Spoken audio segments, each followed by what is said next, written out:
Hello বন্ধুরা, আজকে আমি করব আম মাখা। আমের সিজনে আম মাখা, আম পোড়া এগুলো না খেলে ভালো লাগে বলো তো?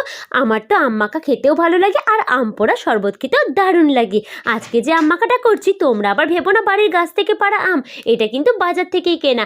আমাদের বাড়িতে কোনো রকম আম গাছ নেই। দেখো, প্রথমে আমটাকে ভালো করে পরিষ্কার করে নিয়ে আমের খোসাটা ছাড়িয়ে নিয়েছি। আম মাখা কিন্তু অনেকভাবেই করা যায়। অনেকে কিন্তু এটাকে থ্যাতো করেও করে নোড়াতে, আবার অনেকে স্লাইস করে কেটে নেয়। আমার অনেকভাবেই করা যায় মেনলি। তো আমি এটাকে স্লাইস করে কেটে নিয়েছি। তারপর অল্প করে ধনেপাতা কেটে নিয়েছি আর একটা লঙ্কা পুড়িয়ে নিয়েছি। লঙ্কা পোড়ার জায়গাতে কিন্তু এখানে গুঁড়ো লঙ্কা ইউজ করা যায়। তারপরে আর কি একটু সরষের তেল নিয়েছি, তার মধ্যে লঙ্কাটা দিয়েছি, লবণ দিয়েছি, একটু মিষ্টি দিয়েছি।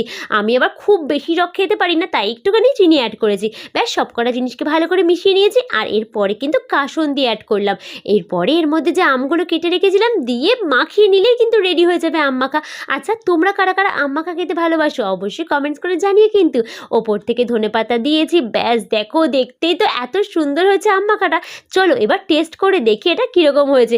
আমার তো দেখেই জিভে জল চলে আসছে। আর এরকম না দুপুরবেলা মাখা খেতে আমার দারুণ লাগে। আর এটা টেস্ট করে দেখলাম গাই, সত্যি অনেক ভালো হয়েছে খেতে। আচ্ছা, তোমরা কারা কারা আম মাখা, আম পোড়া এগুলো খেতে ভালোবাসো অবশ্যই কিন্তু কমেন্টস করে জানিও।